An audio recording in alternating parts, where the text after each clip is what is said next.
गुरु प्यारी परम सत्कार योग सात संगत जी, आप जी सारी संगत को प्यार भरी राधा स्वामी जी।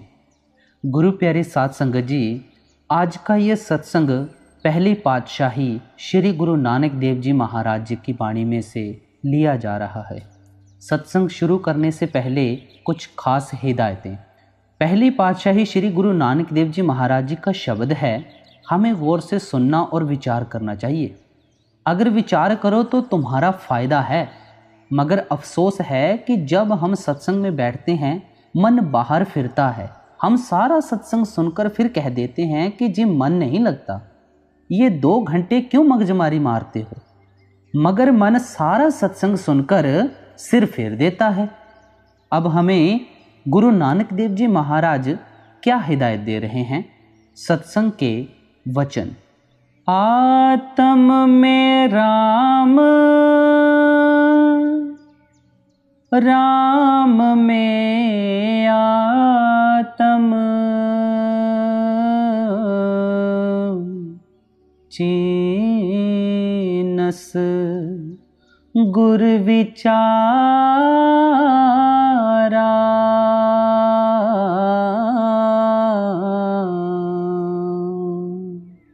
पहली पातशाही श्री गुरु नानक देव जी महाराज कह रहे हैं, अगर तुम एक तुक पर विचार कर लो तो यही फैसला हो जाता है। श्री गुरु नानक साहिब फरमाते हैं कि वह राम जिसे तुम उजाड़ों पहाड़ों में ढूंढते हो, तीर्थों मूर्तियों में ढूंढते हो, वेद शास्त्रों में ढूंढते हो, मंदिर मस्जिदों में ढूंढते हो, वह तुम्हारे अंदर बैठा है। तुम समुद्र में बैठे हो, समुद्र तुम्हारे अंदर है। समुद्र में कतरा है, कतरे में समुद्र है। तुम्हारी आत्मा में राम है, राम में आत्मा है, मगर हमें खबर नहीं। जिस तरह किसी के घर में करोड़ों रुपया दबा हो, वह बाहर कोड़ी कोड़ी मांगता फिरे, उसने उस दौलत से क्या फायदा उठाया?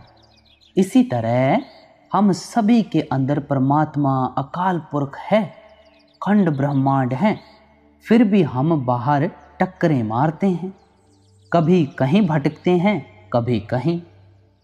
ये हमारी मूर्खता है।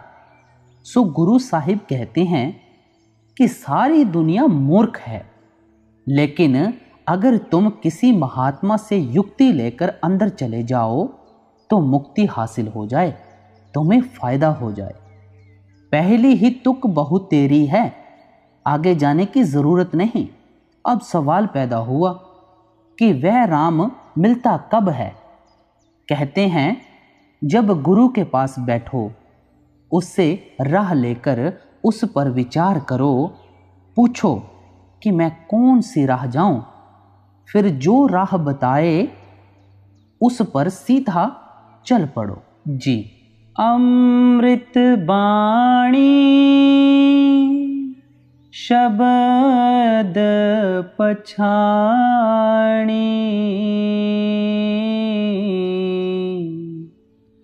दुख काटे हौ मारा।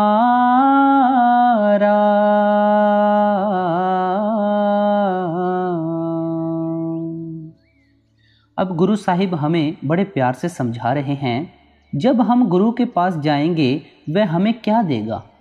फिर खुद ही जवाब देते हैं कि वह कहता है, ऐ प्यारे, तेरे अंदर वह मीठी से मीठी आरती और प्यारी से प्यारी बागें आसमानी इलाही दिन रात हो रही है।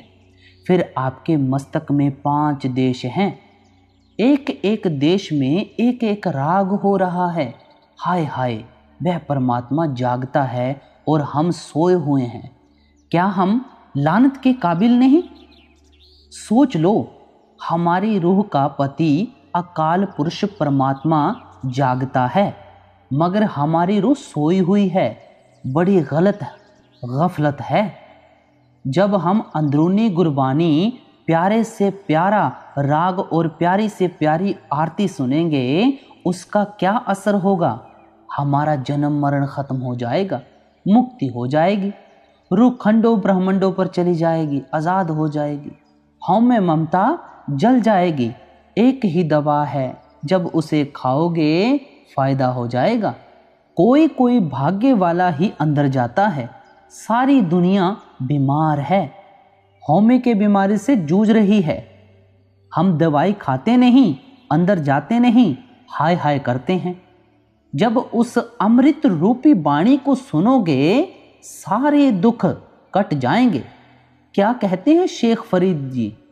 फरीदा शक्कर खंड निवात गुड़ मक्खियों मांझा दुध, सब्बे वस्तु मिठियां रब ना पूजन तुद।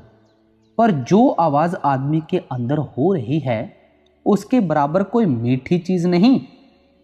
जिसे तुम नाम कहते हो मुसलमान भाई साहब उसे ही कलामे इलाही और कलमा कहते हैं। सो शेख फरीद कहते हैं कि शक्कर मीठी है, खंड मीठी है, मिश्री मीठी है, गुड़ मीठा है, शहद भी मीठा है, दूध भी मीठा है, लेकिन जो मिठास नाम में है वह इनमें नहीं। आगे फरमाते हैं नानक होमे रोग बुरे। अब श्री गुरु नानक साहिब बताते हैं कि तुम युगों युगों से बीमार चले आ रहे हो। हौमे की बीमारी ने तुम्हें खा लिया है, पर साथ ही इलाज भी बताते हैं। गुरु अंगद देव जी फरमाते हैं हौमे दीर्घ रोग है, दारू भी इसमा है, कृपा करे जे अपनी ता गुर का शब्द कमाहे। तुम आशा की वार में रोज पढ़ते हो मगर विचार तो नहीं करते कि वाणी क्या कहती है। जबान पढ़ती है मगर मन विचार नहीं करता कि वाणी क्या कहती है। यह कहता है कि मैं आलिम, मैं फाजिल, मैं गुणी, मैं ज्ञानी, मेरे बेटे, मेरी बेटियां, मेरी जायदाद, सभी को हौमे की बीमारी ने खा लिया। अब सवाल पैदा हुआ कि कौन कौन बीमार है। आगे कहते हैं जहां देखा तह एका बेदन,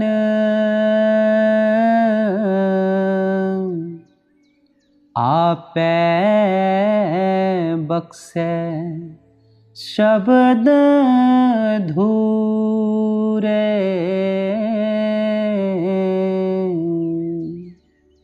आप जी बड़े प्यार से फरमा रहे हैं कि जिसे भी देखते हैं हौमे से बीमार है। ये बीमारी हर एक जीव को लगी हुई है, पशु पक्षियों को लगी हुई है, बल्कि सारी दुनिया हौमे के रोग से बीमार है।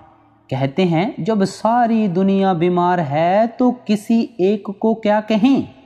आप रोज आनंद साहिब में पढ़ते हो धुर कर्म पाया तुद जिन कऊ से नाम हर के लागे, कहे नानक तह सुख होया तित कर अनहद बाजे।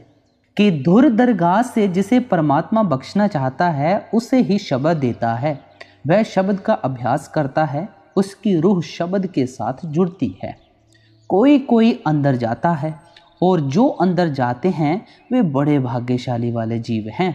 बाकी सब जिन्हें मन अंदर नहीं जाने देता खोटे भाग्य वाले जीव हैं। जी आपे परखे परखण हारे,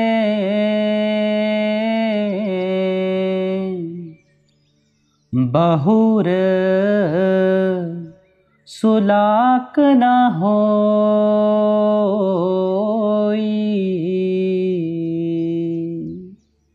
अब गुरु साहिब बड़े प्यार से कह रहे हैं जो शब्द की कमाई करता है उसे कौन परखता है, उसका इम्तिहान कौन लेता है। फिर आप ही जवाब देते हैं कि वह परमात्मा जिनका मन मैला है, यानी जो खोटे हृदय वाले हैं, वे खुद अंदर नहीं जाते। पुराने ज़माने में जो खोटा रुपया सर्राफों के पास जाता था वे उसे जल्दी से टक लगा देते थे।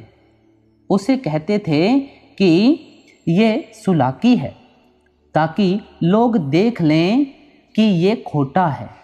अब कहते हैं कि जो अंदर नहीं जाते वे खोटे हैं, सुलाकी हैं। इसके विपरीत जिन्हें परमात्मा ने परख कर खजाने में डाल लिया वे सुलाकी नहीं, वे फिर जन्म मरण में नहीं आते। जी जिन कौ नदर भई गुर मेले, प्रभु पाणा सच सोई।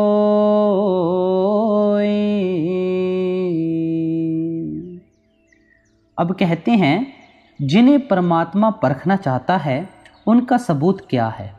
सतगुरु उन्हें नाम देता है, वे सतगुरु की सेवा करते हैं। कल बाबू गुलाब सिंह ने गुरु की सेवा बताई थी। तारा मंडल, सूरज मंडल और चंद्रमा मंडल को पार करके आगे सतगुरु के स्वरूप को प्रत्यक्ष करना गुरु की सेवा है। बड़े ही ऊंचे भाग्य हों तो आदमी को सत्संग मिले, इससे भी ऊंचे भाग्य हों तो सतगुरु से नाम मिले, उससे भी ऊंचे भाग्य हों तो ये नाम की कमाई करे, फिर उससे भी भाग्य ऊंचे हों तो परमात्मा की रजा में राजी रहे। जी।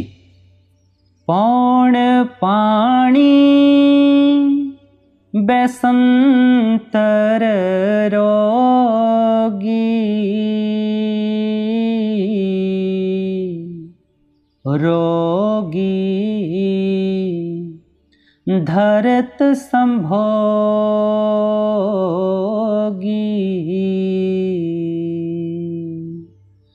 मात पिता माया देह से,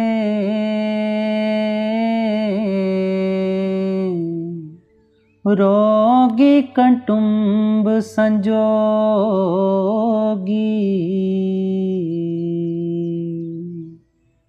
मात पिता माया दे से रोगी, रोगी कुटुंब संजोगी।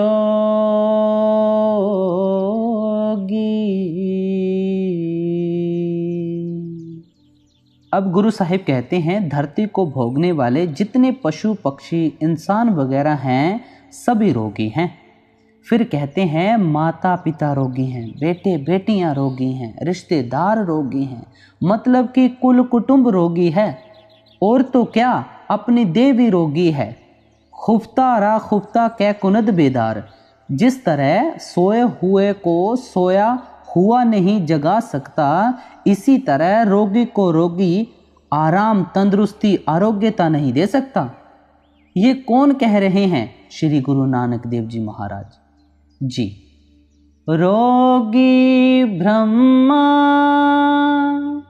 विष्ण सरुद्रा,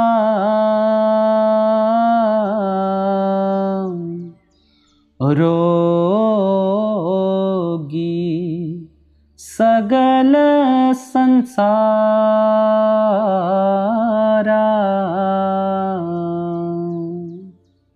कहते हैं, अफसोस देवी देवता भी रोगी हैं।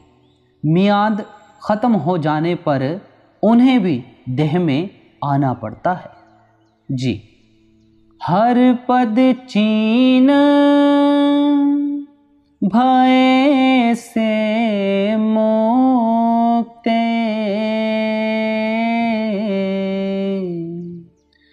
गुर का शब्द विचारा।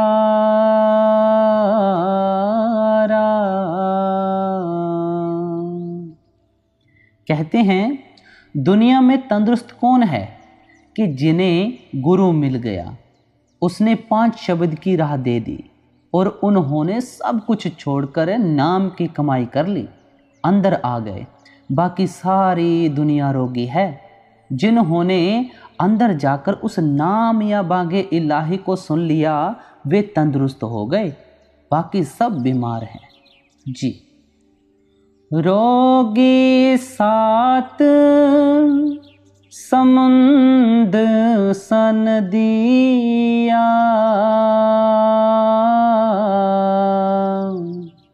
खंड पताल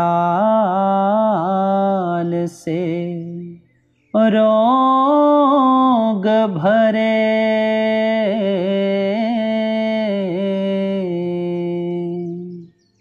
कहते हैं सारे ब्रह्मांड, नदियाँ, खंड पाताल मतलब कि 7 दीप और 9 खंड रोगी हैं, यानी जन्म मरण में हैं, आवागमन में है, दोज़ख बहिश्त में हैं जी।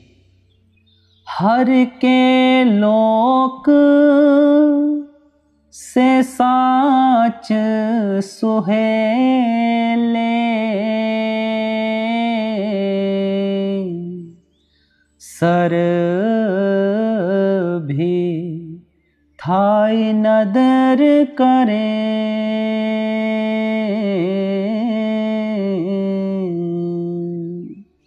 कहते हैं जिन्होंने दुनिया को लात मारकर शब्द से प्यार कर लिया, अंदर जाकर अमृत पी लिया, वे तंदुरुस्त हो गए।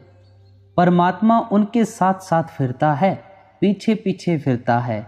क्या कहते हैं कबीर साहिब जी महाराज, कबीर मन निर्मल पया जैसा गंगा नीर, पाछे लागो हर फिरे कहत कबीर कबीर। जब कबीर साहिब काशी में आए, प्रकट हुए, तो पंडित और काजी दोनों उनके खिलाफ हो गए, क्योंकि उनकी राह और थी। जब बातचीत और वाद विवाद में पूरे ना उतर सके तो एक शरारत सूझी। कबीर साहिब सचखंड से आए थे और ये पंडित और काजी बैठे थे बाहर मुकाबले में। पूरे कैसे उतरते, उन्होंने बाहर दूर दूर तक चिट्ठियाँ लिख दी कि कबीर काशी में एक सेठ है, उनके घर फलानी तारीख को यज्ञ है, जहाँ तक हो सके दर्शन दो। जब तारीख आई तो दुनिया हजारों की गिनती में आ गई और लगी पूछने कि सेठ कबीर का घर कहाँ है। अब कबीर साहिब एक मामूली जुलाहे थे, ये सुनकर झाड़ियों में जा छिपे। उधर मालिक ने कबीर का रूप धारण करके खाने पीने का सारा सामान तैयार किया। सारी दुनिया खाकर गई। सभी जाते हुए कहते हैं कि कबीर धन्य है, कबीर धन्य है। जब कबीर साहिब को पता लगा तो कहते हैं, कबीर ना हम किया न कर हीगे न कर सके शरीर, किया जानू किछ हर किया पयो कबीर कबीर। वे अपने आप को नहीं जताते, बल्कि कहते हैं कि जो कुछ किया है उस हरि ने किया है। जो सब कुछ परमात्मा को देता है, परमात्मा उसके सारे काम खुद करता है जी। रोगी खट दर्शन भेख धारी, नाना हठी अनेका।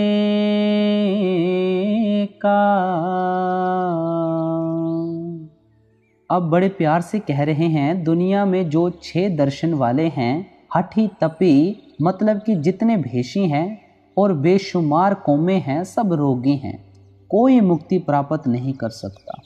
फिर कहते हैं कि योगी, यति, सन्यासी, जपी, मौनी, बकी वगैरह किसी के पास शब्द नहीं और बिना शब्द के कोई 84 के चक्कर में से नहीं निकल सकता जी। वेद कतेब करहे कहे बपूरे,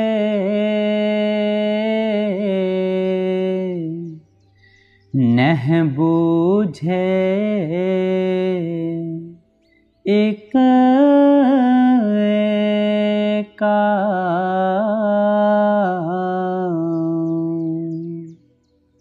अब गुरु साहिब कह रहे हैं, वेद शास्त्र होका देते हैं कि वह मालिक तुम्हारे अंदर है, अंदर जाओ, मगर कोई नहीं सुनता।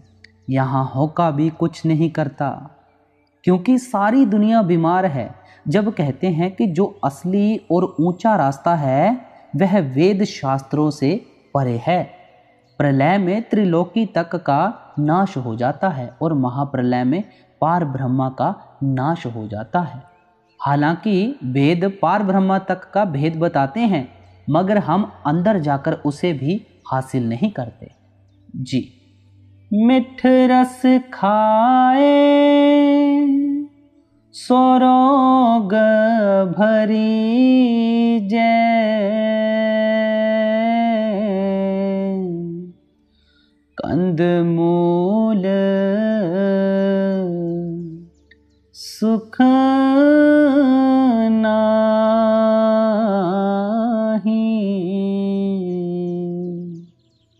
अब गुरु साहिब कहते हैं, जितने मीठे स्वादिष्ट भोजन खाओ उतने रोग होंगे।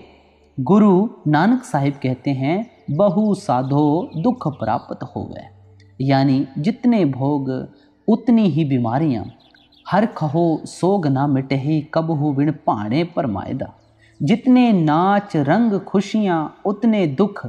अगर हम अच्छे अच्छे खाने ना खाएं बल्कि सब्जियां वगैरह खाएं तो भी रोग नहीं जाता, रोग नाम से ही जाता है। जी। नाम विसार चले अन मार्ग, अंत काल पछताए।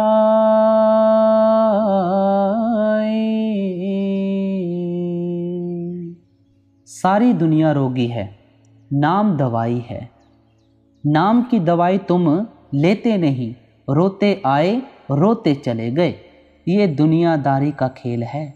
अगर कोई सेठ हो गया तो क्या, अगर कोई राजा हो गया तो क्या, ये शरीर साथ नहीं जाता। और तो कोई क्या जाएगा, सिर्फ नाम और गुरु साथ जाते हैं। इन दोनों से प्यार नहीं, फिर हमें ले कौन जाए। जी। तीरथ भर में रोग न छूटस,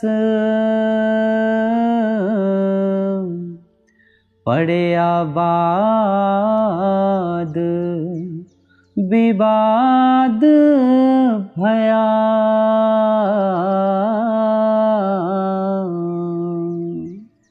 कहते हैं, सारी उम्र तीर्थों पर नहाते रहे, रोग ज्यों का त्यों है। क्यों? मैली तो आत्मा है, मगर हम धोते हैं शरीर। सो तीर्थों पर नहाने से भी ये रोग दूर नहीं होता। अगर कहो कि वाद विवाद करके दुनिया को जीत लो तो भी रोग नहीं जाता, क्योंकि मन भी सीमित है और बुद्धि भी, क्योंकि मन भी महदूद है और बुद्धि भी महदूद है। जी। दुविधा रोग सो अधिक बडेरा, माया का मोहताज भया।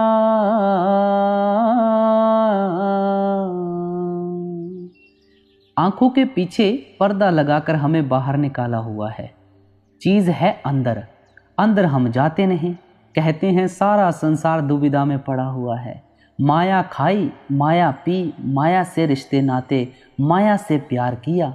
ये जो कुछ नजर आता है माया है। सारी उम्र माया के गुलाम रहे, माया में ही मर गए। मोरी के कीड़े मोरी में पैदा हुए और मोरी में ही मर गए। शांति है नाम में, मगर मन नाम के साथ जुड़ने ही नहीं देता। सो सभी दुविधा में आए और दुविधा में चले गए। जी। गुरमुख साचा शब्द सलाह है, मन साचा तिस रोग गया।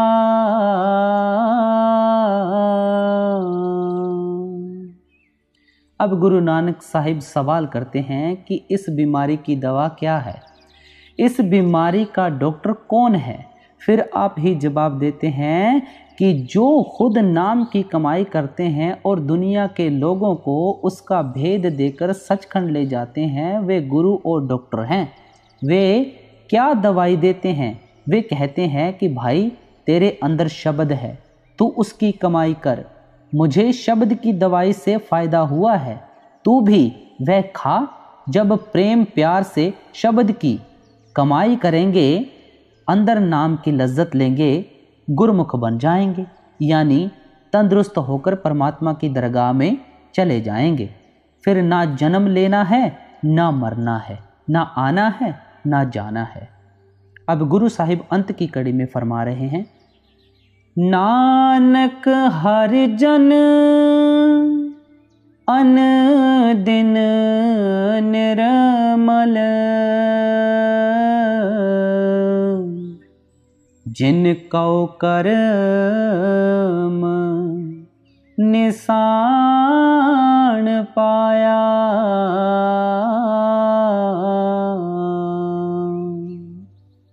अब गुरु साहिब बड़े प्यार से कह रहे हैं, अब सब कुछ कहकर गुरु नानक साहिब कहते हैं कि जो परमात्मा के प्यारे हैं, परमात्मा के आशिक हैं, अगर दुनिया में तंदुरुस्त हैं तो वे हैं, बाकी सारे रोगी हैं।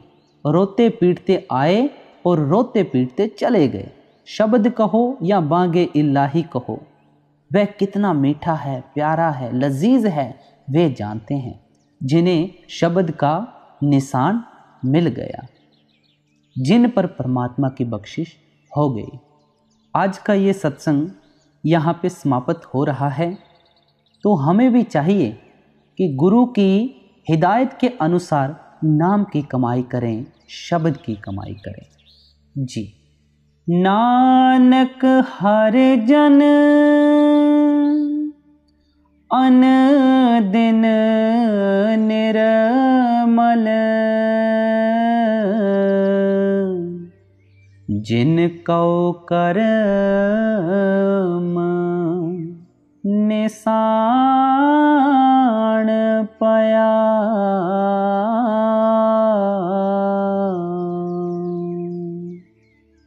राधा स्वामी जी।